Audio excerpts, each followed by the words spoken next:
A group in Cuero is hoping to transform an historic school into a community resource center for youth. Plus, the Warriors Weekend Field of Honor is getting prepped for this year's flag posting ceremony. And Hurricane Helene closes in on the Florida coast as a powerful Category 4 storm. Well, Helene is coming ashore even as we speak. You can see the eye wall just touching right about there, exactly in Apalachicola Bay, and you can see how it's producing all kinds of wind and rain. Lots of trees, lots of roofs going to be blown out tonight in Florida. We'll have all that coming up in a moment, and we'll take a look at your forecast as well. And folks, we have Thursday night high school football here in the Crossroads between Danbury Panthers and the Bloomington Bobcats. I'll give you the highlights and the final score update here in sports. You're watching 25 News now at 10. Good evening and thank you for joining us. I'm Don Brubaker. And I'm Shauna Curry. Plans are underway to transform the historic Dow School in Cuero. 25 News Now weekend anchor Amaya Norman visited the school today to learn more about what it will bring to the community. Dow, once a public African-American school, closed its doors 10 years ago. Now the Tri-City Empowerment Council is working to transform it into a community resource center aimed at providing visual programs and opportunities for unrepresented youth on Cuero's southwest side. What we have over here is our pride and joy. This is a mural of Mr. Dole, and the second Dole school is in the picture back there. Not only the future Dow Community Resource Center aims to do more than just revamp the old school, it will also serve as a hub for providing essential resources, including food for those in need. We want to be able to do that here where people can come in, they can get a meal, or they can sit in here and eat. Some former students have shared their hopes that this project would not only preserve Dow School's rich legacy, but also honor the history and significance it holds within the community. I enjoyed being here. It's a part of my history. It's part of Cuero history. I want to see it continue to be a part of Cuero and a part of the community. The center will provide a variety of specialized programs designed to help youth not only learn, but also express their talents. We're going to have arts program, visual and performing. We will have after school and summer programs. We will have nutrition programs. The Tri-City Empowerment Council is continuing to raise funds for the Dow Community Resource Center by hosting various events by bringing the community together to support the important cause. Reporting in Cuero, I am Amaya Norman, 25 News Now. 4 more threat reports were investigated at STEM Middle School today. The Victoria County Sheriff's Office tells us the perceived threats were spread out over the day. They were made over social media and verbally. No arrests were made. The threats were not considered credible. New details in the arrest of a Victoria West High School student accused of making a terroristic threat. Victoria County Sheriff deputies arrested 17-year-old Brennan Gray on September 12th after he allegedly threatened to shoot up the school.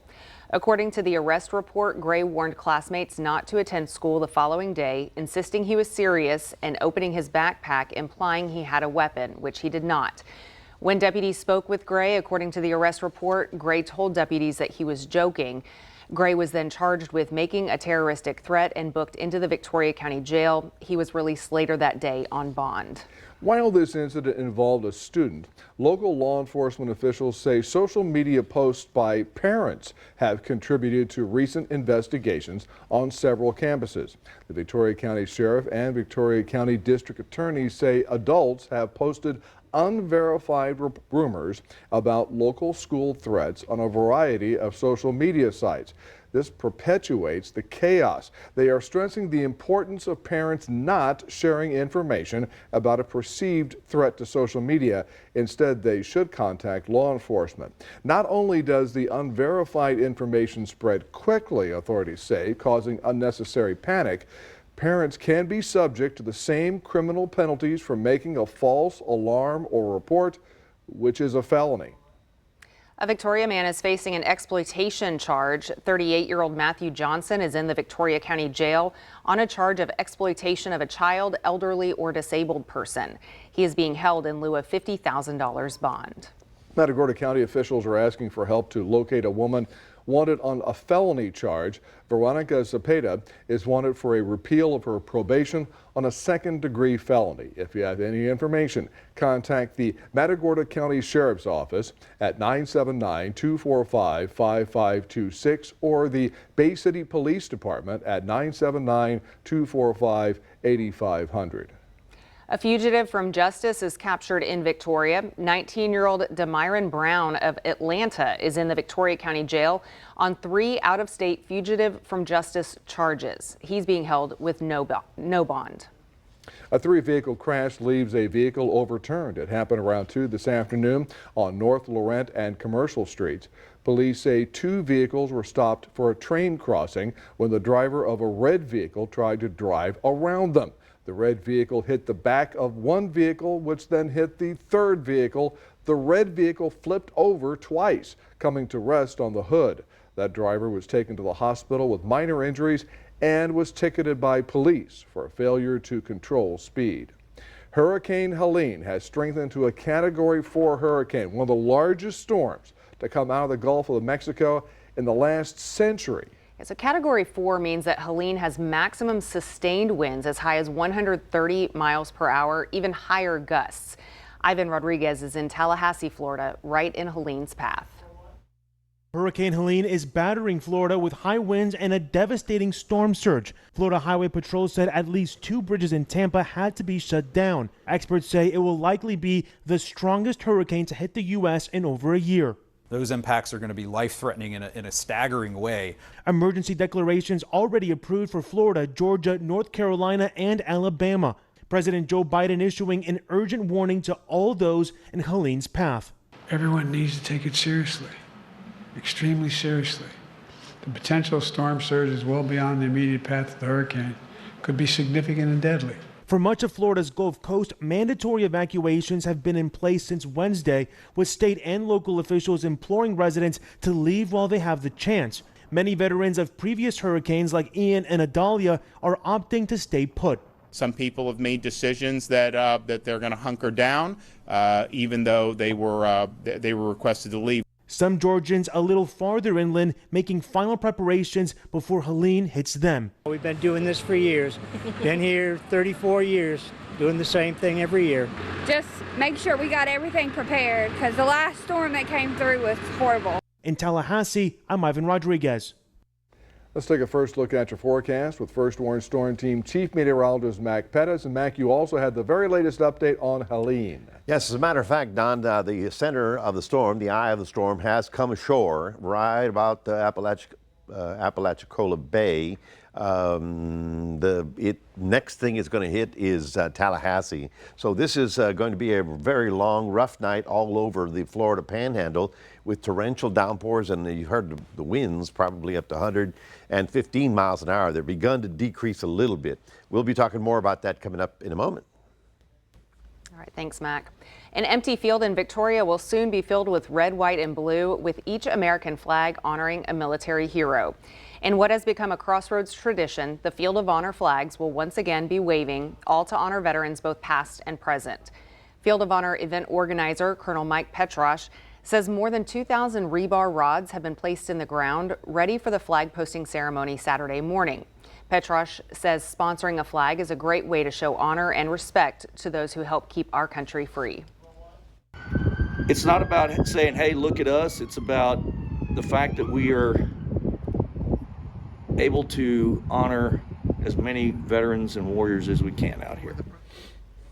The Field of Honor flag posting is this Saturday, the 29th, at the Field of Honor, which is located next to Parkway Church on John Stockbauer.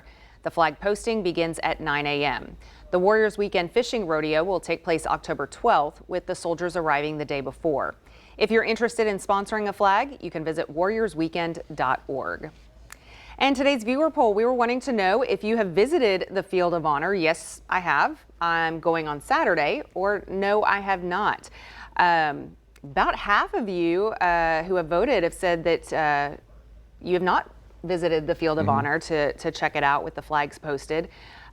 Went down just a little bit since the 6 o'clock newscast. But close vote. Very close. So, you have an opportunity this weekend if you haven't checked it out and you want to go out there. The flags will be up for a while, and we appreciate everyone who took time to vote. Well, Brady Road is in northern Victoria County will temporarily close. The area of Brady Road right off of FM 444 will close on Monday between 9 a.m. and 2 p.m. so that crews can repair a cross pipe. U.S. Senate Democrats are sending millions of dollars to Texas in a new round of investments to unseat Senator Ted Cruz, the Democratic Senatorial Campaign Committee announced today. To read this full Texas Tribune article, visit our website, crossroadstoday.com. Remember to subscribe to our YouTube channel, Crossroads Today. Yeah, we have a YouTube channel. We're all over the place. Hit the like button and click the notification bell. Then you can see Crossroads Today on YouTube. And stay with us coming up on 25 News now at 10. Ukrainian President Zelensky appeals for aid in a meeting with President Biden. Plus, the NTSB issues an urgent warning about the Boeing 737 that could cause control issues for pilots.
Ukrainian President Volodymyr Zelensky is making his pitch to global leaders, including meetings today with President Biden, Vice President Harris, and a bipartisan group of House lawmakers.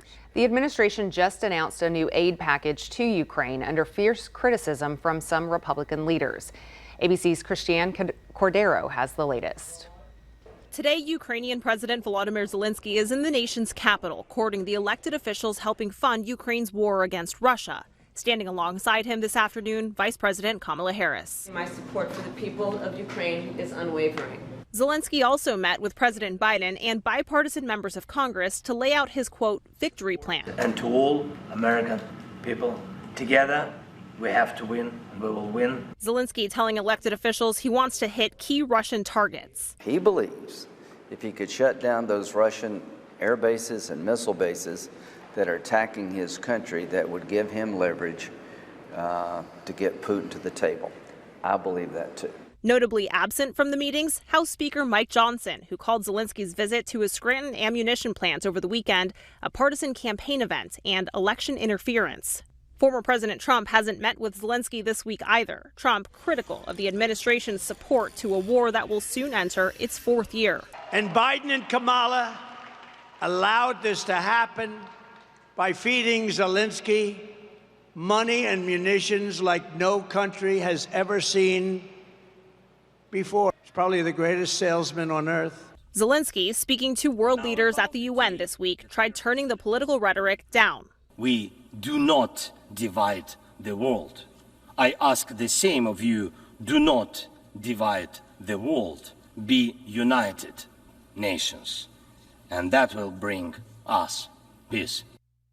Zelensky continues to push for the U.S. to supply long-range missiles as part of Ukraine's victory plan, a request Biden has not yet agreed to.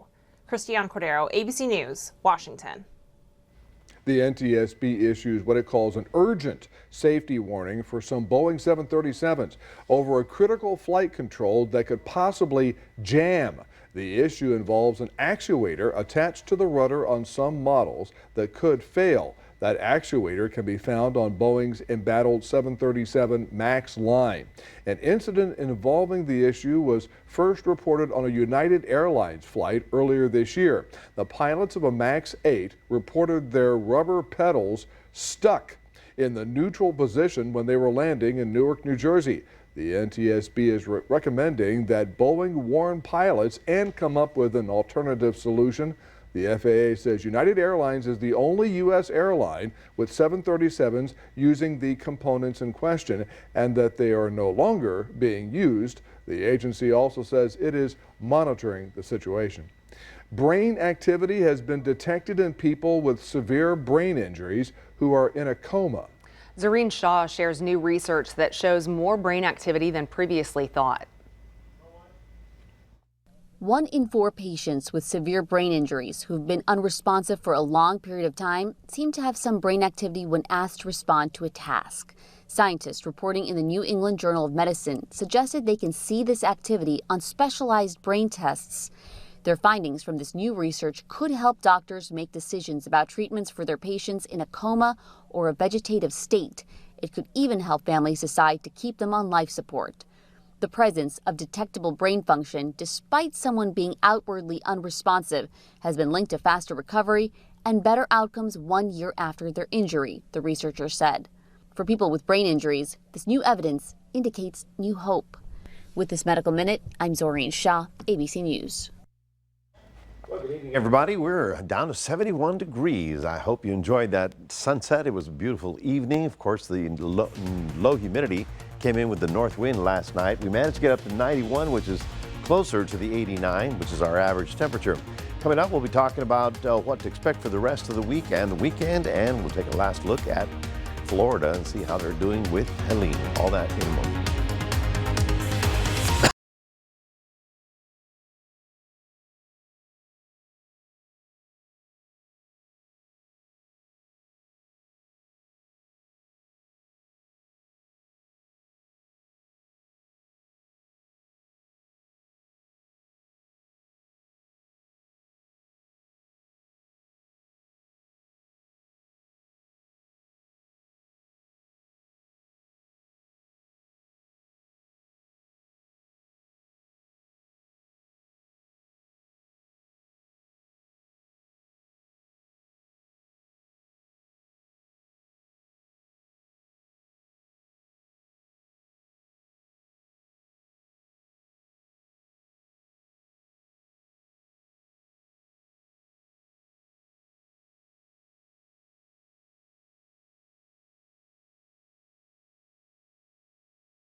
Good evening, everybody. We have some video from Florida. You can imagine what it's like right now with a Category 4 hurricane coming ashore.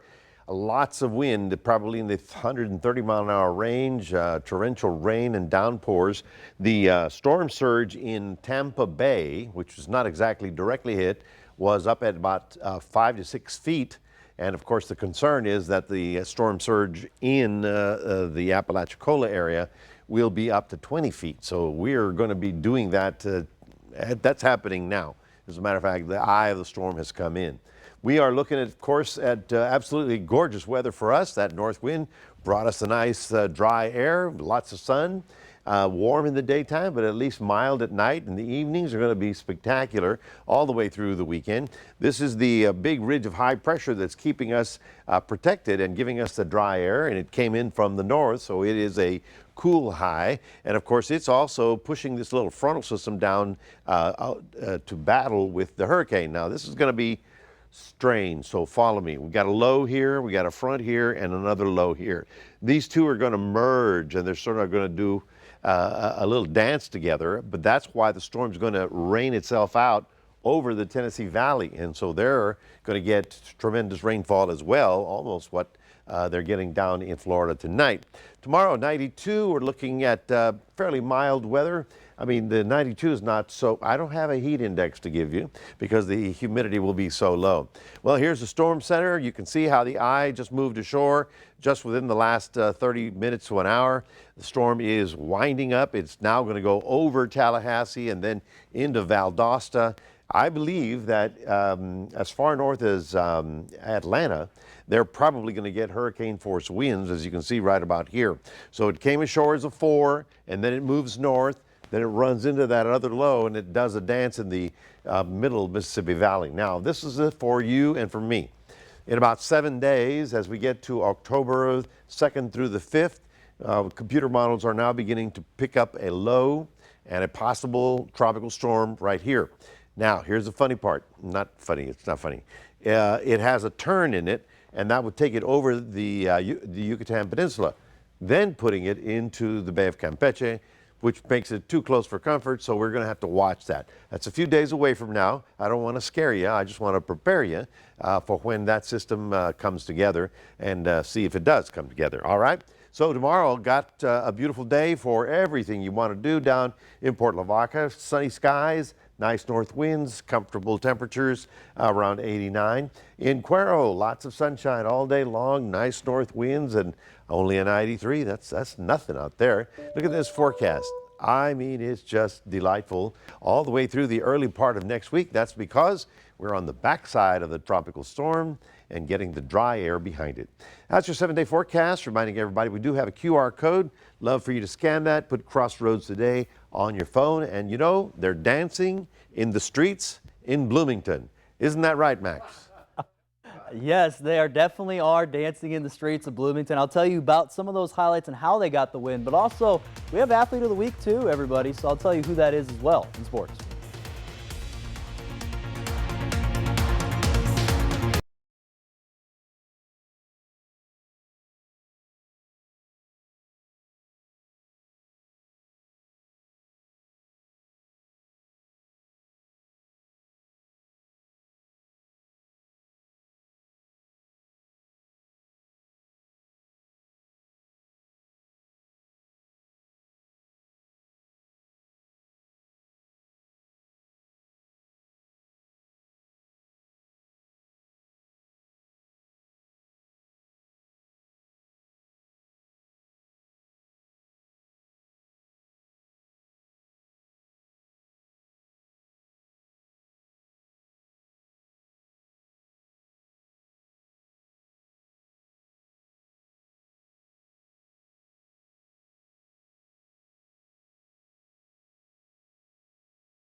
All right, everyone, I know you want to see what Bloomington did here tonight versus Danbury, but before we get there, I'm going to highlight our athlete of the week. And last week we had it to be, 2 weeks ago, we had it as quarterback Dominic Martinez. Then we had Braylon Harris as the wide receiver from Edna. So who will it be this week? It's going to be Ganado star quarterback Bryce Ullman. Here's sports reporter Ray Robinson with more of our athlete of the week.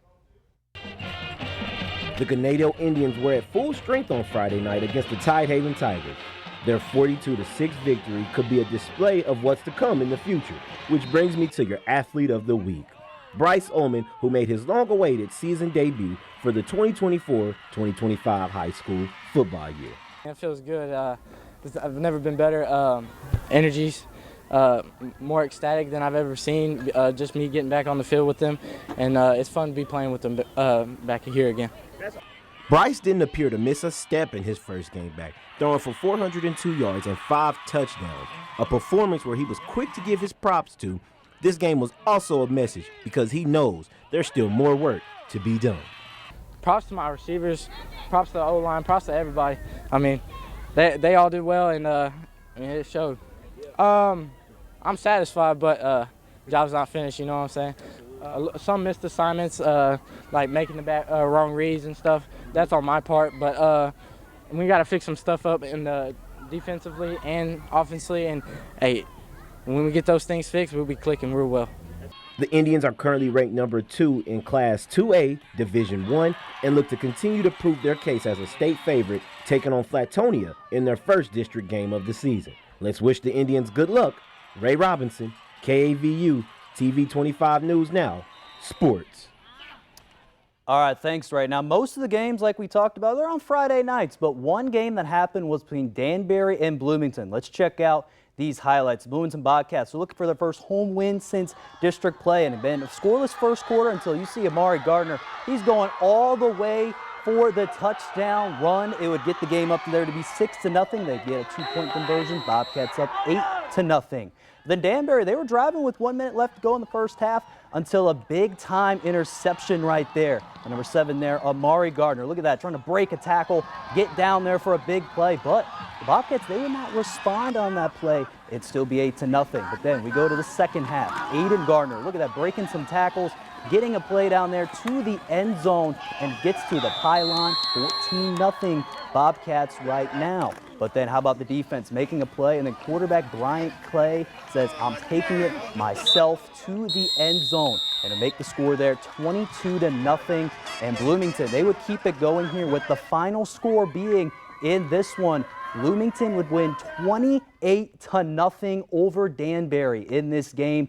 Big time win for Coach Shands and for this team. It's the first win in district play, home win for the Bobcats since 2013. So congrats to their team for getting a big time win for their program. Now over to soccer, and UHV team played LSU Shreveport in conference play earlier today. This game went back and forth until Shreveport, they took an early lead with number 10 Jack Thomas scoring a goal, and it just kept going from there. He's originally from Whittington, England, and he transferred again from Northeast Texas Community College. And the men's team, now it's their first loss of the season now. They came in with 3 wins and 2 draws. And so now see how they're going to respond again. They play back again Texas A&M Texarkana this Saturday. It'll be Youth Soccer Appreciation Weekend as well. And also the women's team lost as well there for UHV. They lost again 3-0 against Shreveport. And then one more thing before we head out in our sports block. The Cowboys get a big time win tonight over the New York Giants, and the Cowboys now are 2-2 this season. That's going to do it here in sports. Don and Shauna, back to you. And the Cowboys are 2-0 away from Jerry World. All right, Max, thank you. And stay with us. Coming up on 25 News now at 10. We'll take a last look at your weather. Plus, a NASA rover discovers a mysterious zebra rock on Mars. It's a story that really rocks.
Well, Nintendo is opening a museum near its Kyoto headquarters next week, showcasing its rich gaming history.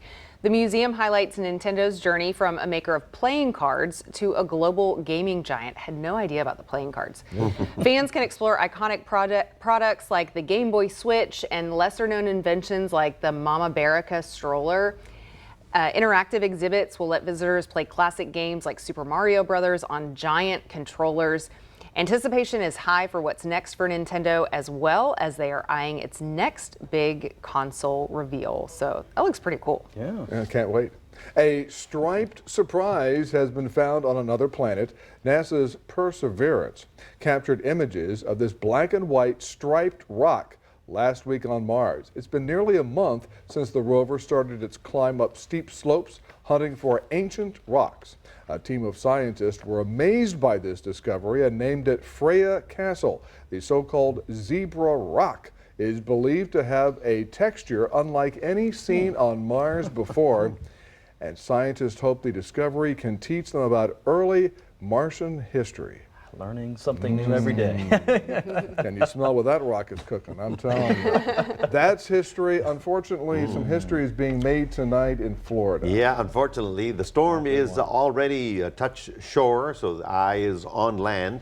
And right now, Florida is suffering the heaviest part of the storm. Came in as a Category 4.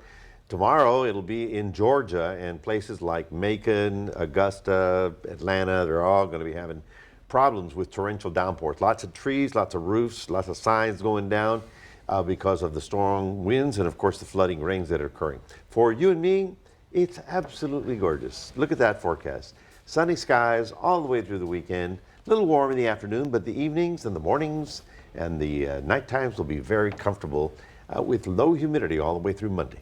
Control C, Control V, copy paste. All right. Well, got chocolate milk. Tomorrow is National Chocolate Milk Day. Now, this beverage might take you back to elementary school lunches, but it actually originated in the 1600s with an Irish botanist. While he was living in Jamaica, he was introduced to a local drink that was made with chocolate and water, but he found it too bitter, and so he decided to add milk for taste. The rest is history. The botanist then brought his discovery back to Europe and touted its health benefits. Chocolate milk has several nutrients, including calcium, protein, and vitamin D, but we also love it because it's downright delicious. What was your favorite chocolate milk, Mac? Man, there was all types of ones. I mean, Nesquik was a good one. I like that one for sure. I mean, for me, every time it was football practice, I had actually a thing where I had a gallon of chocolate milk. A gallon? Yeah, there was things, whether it was my teammates or anybody else, that had literally a stuff of chocolate milk beforehand. That was crazy for sure. We got to go because he's got to drink his chocolate milk. Thanks for watching us and join us. 25 News Now Sunrise starting at 5 a.m. Good night.